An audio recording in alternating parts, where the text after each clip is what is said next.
हरिः ओम्। शान्ताकारं भुजगशयनं पद्मनाभं सुरेशं विश्वाधारं गगनसदृशं मेघवर्णं शुभांगं लक्ष्मीकान्तं कमलनयनं योगिभिर्ध्यानगम्यम् वन्दे विष्णुं भवभयहरं सर्वलोकैकनाथम्। ॐ विष्णवे नमः। ॐ जिष्णवे नमः। ॐ महाविष्णवे नमः। ॐ हरये नमः। ॐ कृष्णाय नमः। ॐ अधोक्षजाय नमः। ॐ केशवाय नमः। ॐ माधवाय नमः। ॐ रामाय नमः। ॐ अच्युताय नमः।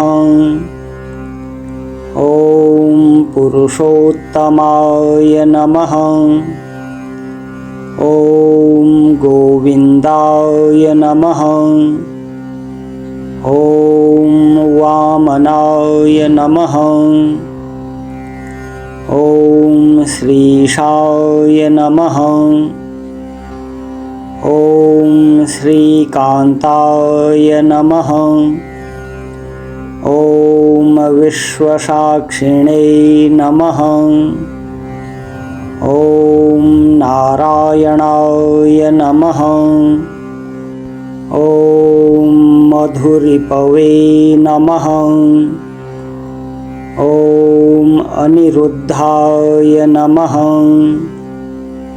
ॐ त्रिविक्रमाय नमः।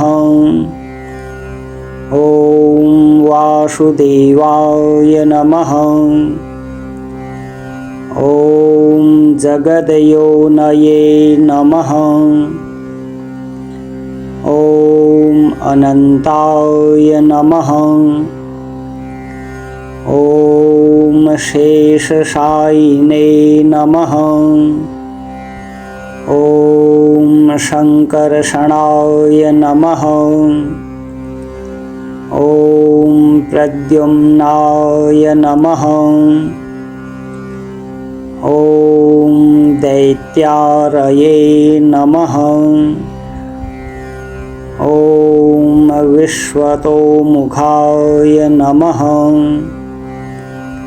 ॐ जनार्दनाय नमः। ॐ धरावासाय नमः। ॐ दामोदराय नमः। ॐ अघार्दनाय नमः। ॐ श्रीपतये नमः। ॐ श्रीमन्नारायणार्पणमस्तु।